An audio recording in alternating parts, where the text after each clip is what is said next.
ನಮಸ್ಕಾರ ವೀಕ್ಷಕರೇ, ಇವತ್ತು ನಾವು ಸ್ವಲ್ಪ ರಾಗಿ ಹಿಟ್ಟು ಉಪಯೋಗಿಸಿ ಹೆಲ್ದಿ ಆಗಿರೋ ಹಾಗೆ ತುಂಬಾ ಟೇಸ್ಟಿಯಾಗಿರೋ ರಾಗಿ ಚಾಕ್ಲೇಟ್ ಕೇಕ್ನ ಹೇಗೆ ಮಾಡೋದು ಅಂತ ನೋಡೋಣ. ಹೇಗೆ ಟೇಸ್ಟ್ ಮಾಡಿದರೆ ಇದನ್ನು ರಾಗಿ ಹಿಟ್ಟಿಂದ ಮಾಡಿದ್ದೀವಿ ಅಂತ ಕಂಡುಹಿಡಿಯೋಕ್ಕೆ ಸಾಧ್ಯನೇ ಆಗಲ್ಲ. ನಾವು ಹೊರಗಡೆ ಅಂಗಡಿಯಿಂದ ಏನು ಚಾಕ್ಲೇಟ್ ಕೇಕ್ ತರ್ತೀವಿ ಅದಕ್ಕಿಂತಲೇ ತುಂಬ ಚೆನ್ನಾಗಿರುತ್ತೆ ಈ ಕೇಕ್.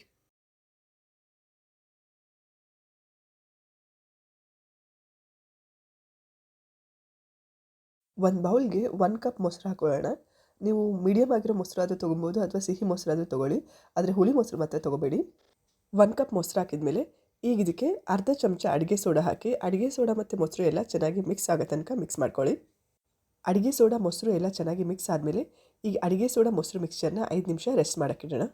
ಒಂದು ಕೇಕ್ ಪ್ಯಾನಿಗೆ ಸ್ವಲ್ಪ ಎಣ್ಣೆ ಸವರ್ಕೊಂಡು ಬಟರ್ ಪೇಪರ್ನ ಕೇಕ್ ಪ್ಯಾನ್ ಶೇಪಲ್ಲಿ ಕಟ್ ಮಾಡಿ ಅದ್ರ ಮೇಲೂ ಸ್ವಲ್ಪ ಎಣ್ಣೆ ಸವರಿ ಕೇಕ್ ಟಿನ್ನ ರೆಡಿ ಮಾಡಿಟ್ಕೊಳ್ಳೋಣ. 5 ನಿಮಿಷ ಆಗಿದೆ ಮೊಸರನ್ನ ರೆಸ್ಟ್ ಮಾಡೋಕ್ಕಿಟ್ಟು. ನೋಡ್ಬೋದು ಮೊಸರು ಸೋಡಾ ಎಲ್ಲ ಚೆನ್ನಾಗಿ ರಿಯಾಕ್ಷನ್ ಆಗಿ ಎಲ್ಲ ಫ್ರಾತ್ ಎಲ್ಲ ಫಾರ್ಮ್ ಆಗಿದೆ. ಈಗ ಇದಕ್ಕೆ 3/4 ಕಪ್ ಸಕ್ಕರೆ ಬೇಡ ಅನ್ನೋರು 3/4 ಕಪ್ ತುರಿದಿರೋ ಬೆಲ್ಲ ಹಾಕೋಬಹುದು. ಅರ್ಧ ಕಪ್ ರಿಫೈನ್ಡ್ ಆಯಿಲ್ ಯೂಸ್ ಮಾಡಲ್ಲ ಅನ್ನೋರು ಅರ್ಧ ಕಪ್ ಕರಗಿರೋ ಬೆಣ್ಣೆನ ರಿಫೈನ್ಡ್ ಆಯಿಲ್ ಜಾಗಕ್ಕೆ ಯೂಸ್ ಮಾಡಬಹುದು. 1 ಚಮಚ ವೆನಿಲಾ ಎಸೆನ್ಸ್ ಹಾಕಿ ಸಕ್ಕರೆ ಎಲ್ಲ ಕರಗೋ ತನಕ ಚೆನ್ನಾಗಿ ಮಿಕ್ಸ್ ಮಾಡ್ಕೊಳ್ಳೋಣ. ಸಕ್ಕರೆ ಎಲ್ಲ ಕರಗಿ ಮೊಸರು ಸಕ್ಕರೆ ಎಣ್ಣೆ ಎಲ್ಲ ಚೆನ್ನಾಗಿ ಮಿಕ್ಸ್ ಆದಮೇಲೆ ಈಗ ಇದಕ್ಕೆ ಅರ್ಧ ಕಪ್ ರಾಗಿ ಹಿಟ್ಟು, ಅರ್ಧ ಕಪ್ ಗೋಧಿ ಹಿಟ್ಟು, 1/4 cup cocoa powder, 1 teaspoon baking powder ಹಾಕಿ ಹಿಟ್ಟು ಮೊಸರು ಎಲ್ಲ ಚೆನ್ನಾಗಿ ಮಿಕ್ಸ್ ಆಗೋ ತನಕ ಎಲ್ಲನೂ ಚೆನ್ನಾಗಿ ಮಿಕ್ಸ್ ಮಾಡ್ಕೊಳ್ಳೋಣ.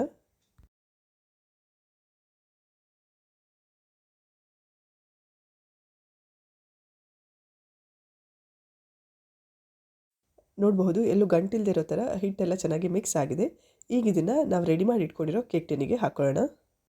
ಕೇಕ್ ಬ್ಯಾಟರ್ನ ಕೇಕ್ ಟಿನ್ನಿಗೆ ಹಾಕಿದ್ಮೇಲೆ ನೀವು ಬೇಕ್ ಮಾಡೋರಿದ್ದರೆ ಅವನ್ನ 180 ಡಿಗ್ರಿಯಲ್ಲಿ ಪ್ರೀ ಹೀಟ್ ಮಾಡಿ 30ರಿಂದ 35 ನಿಮಿಷ ಕೇಕ್ ಬೇಕಾಗೋ ತನಕ ಕೇಕ್ ಬೇಕ್ ಮಾಡ್ಕೊಳ್ಳಿ. ಅವನ್ ಯೂಸ್ ಮಾಡ್ತಿಲ್ಲ ಅಂದರೆ ಕುಕ್ಕರಲ್ಲಿ ಮಾಡ್ತೀವಲ್ಲ ಅಥವಾ ಬೇರೆ ಪಾತ್ರೆಯಲ್ಲಿ ಮಾಡಿದರೆ ಒಂದು ಪಾತ್ರೆಗೆ ಉಪ್ಪು ಹಾಕಿ ಸ್ಟ್ಯಾಂಡ್ ಇಟ್ಟು ಬೇಕ್ ಮಾಡ್ತೀವಲ್ಲ ಆ ಮೆಥಡಲ್ಲಾದರೂ ಬೇಕ್ ಮಾಡಬಹುದು. ಇಲ್ಲಾಂದರೆ ಇಡ್ಲಿ ಪಾತ್ರೆಯಲ್ಲಿ ನೀರಿಟ್ಟು ನಾವು ಸ್ಟೀಮ್ ಮೆಥಡಲ್ಲಿ ಕೇಕ್ನ ಸ್ಟೀಮ್ ಮಾಡ್ತೀವಲ್ಲ ಆ ಥರ ಆದರೂ ಸ್ಟೀಮ್ ಮಾಡಬಹುದು. ನೋಡಬಹುದು ಕೇಕ್ ಬೇಕಾಗಿದೆ. ಒಂದು ಟೂತ್ಪಿಕ್ ತೆಗೆದು ಕೇಕಲ್ಲಿ ಹಾಕಿ ನೋಡಿದಾಗ ಟೂತ್ಪಿಕ್ ಕ್ಲಿಯರಾಗಿ ಬಂದರೆ ಕೇಕ್ ಬೇಕಾಗಿದೆ ಅಂತ. ಈಗ ಈ ಕೇಕ್ನ ಒಂದು 5 ನಿಮಿಷ ಕೂಲ್ ಮಾಡೋಕ್ಕಿಟ್ಟು ಡಿಮೋಲ್ಡ್ ಮಾಡ್ಕೊಳ್ಳೋಣ. 5 ನಿಮಿಷ ಆಗಿದೆ ಕೇಕ್ ಕೂಲ್ ಆಗೋಕ್ಕಿಟ್ಟು. ಒಂದು ಚಾಕು ತೊಗೊಂಡು ಸೈಡ್ನ ಹಿಂಗೆ ಸಪ್ರೇಟ್ ಮಾಡಿದ್ರೆ ಸಾಕು ಕೇಕ್ ಈಸಿಯಾಗಿ ಪ್ಯಾನಿಂದ ಹೊರಗಡೆ ಬರುತ್ತೆ.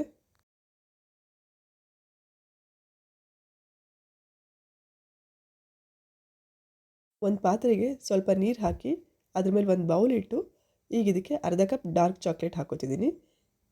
ಈ ಡಾರ್ಕ್ ಚಾಕ್ಲೇಟ್ನ ಈ ಡಬಲ್ ಬಾಯ್ಲಿಂಗ್ ಮೆಥಡಲ್ಲಿ ಸ್ಟವ್ ಮೇಲೆ ಇಟ್ಟು ಚಾಕ್ಲೇಟ್ ಎಲ್ಲ ಮೆಲ್ಟ್ ಆಗೋ ತನಕ ಮೆಲ್ಟ್ ಮಾಡ್ಕೊಳ್ಳೋಣ. ಇಲ್ಲಾಂದರೆ ಮೈಕ್ರೋವೇವಲ್ಲಿ 2 ನಿಮಿಷ ಮೈಕ್ರೋವೇವ್ ಮಾಡಿದರೆ ಆಯಿತು, ಚಾಕ್ಲೇಟ್ ಎಲ್ಲ ಮೆಲ್ಟ್ ಆಗುತ್ತೆ. ಮೆಲ್ಟ್ ಆಗಿರೋ ಡಾರ್ಕ್ ಚಾಕ್ಲೇಟ್ನ ನಾವು ರೆಡಿ ಮಾಡಿ ಇಟ್ಕೊಂಡಿರೋ ರಾಗಿ ಕೇಕ್ ಮೇಲೆ ಹಾಕಿ ಎಲ್ಲ ಕಡೆ ಚೆನ್ನಾಗಿ ಸ್ಪ್ರೆಡ್ ಮಾಡ್ಕೊಳ್ಳೋಣ. 2 ಬಾರ್ ಮಿಲ್ಕಿ ಬಾರ್ ವೈಟ್ ಚಾಕ್ಲೇಟ್ನ ಒಂದು ಸಣ್ಣ ಕಪ್ಪಿಗೆ ಹಾಕಿ ಬಿಸಿ ನೀರು ಪಾತ್ರೆ ಮೇಲಿಟ್ಟು ಚಾಕ್ಲೇಟ್ನೆಲ್ಲ ಮೆಲ್ಟ್ ಮಾಡಿಕೊಂಡು ಕೋನಿಗೆ ಹಾಕಿಟ್ಕೊಂಡಿದ್ದೀನಿ. ಈಗ ಇದನ್ನು ಡೆಕೋರೇಷನ್ಗೆ ಯೂಸ್ ಮಾಡ್ತಿದ್ದೀನಿ. ವೈಟ್ ಚಾಕ್ಲೇಟ್ ಕೋನ್ ಯೂಸ್ ಮಾಡಿ ಸ್ಪ್ರೆಡ್ ಮಾಡಿರೋ ಬ್ಲ್ಯಾಕ್ ಚಾಕ್ಲೇಟ್ ಮೇಲೆ ಈ ಥರ ಸರ್ಕಲ್ ಥರ ಒಂದಾದ್ಮೇಲೆ ಒಂದು ಫುಲ್ ಕೊನೆ ತನಕನೂ ಸರ್ಕಲ್ ಮಾಡ್ಕೊಳ್ಳೋಣ.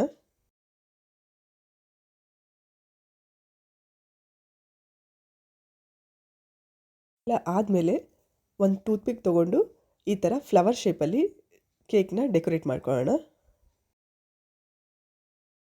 ಪಾತ್ರೆಯಲ್ಲಿ ಸ್ಟೀಮ್ ಮಾಡುವಾಗ ಕೇಕ್ ಟಿನ್ ಮೇಲೆ ಒಂದು ಅಲ್ಯೂಮಿನಿಯಂ ಫಾಯಿಲ್ ಅಥವಾ ಪ್ಲೇಟ್ನ ಮುಚ್ಚಬೇಕಾಗುತ್ತೆ. ಸ್ಟೀಮ್ದು ನೀರೆಲ್ಲ ಕೇಕ್ ಬ್ಯಾಟರ್ ಒಳಗೆ ಹೋದರೆ ಕೇಕ್ ಸಾಫ್ಟಾಗಿ ಹೋಗುತ್ತೆ, ಫುಲ್ ಬೇಗ ಬೇಯಲ್ಲ. ಹಾಗಾಗಿ ಇಡ್ಲಿ ಪಾತ್ರೆಯಲ್ಲಿ ಮಾಡೋರು ಕೇಕ್ ಟಿನ್ ಮೇಲೆ ಅಲ್ಯೂಮಿನಿಯಂ ಫಾಯಿಲ್ನ ಕವರ್ ಮಾಡಿ ಆಮೇಲೆ ಕೇಕ್ನ ಬೇಕ್ ಮಾಡಿ. ರಾಗಿ ಹಿಟ್ಟಿಂದ ಒಂದೊಳ್ಳೆ ಚಾಕ್ಲೇಟ್ ಕೇಕ್ ರೆಡಿಯಾಗಿದೆ. ನೀವು ಟ್ರೈ ಮಾಡಿ ಹೇಗಾಗಿದೆ ಅಂತೇಳಿ ಕಮೆಂಟ್ ಮಾಡಿ ತಿಳಿಸಿ. Thanks for watching the video.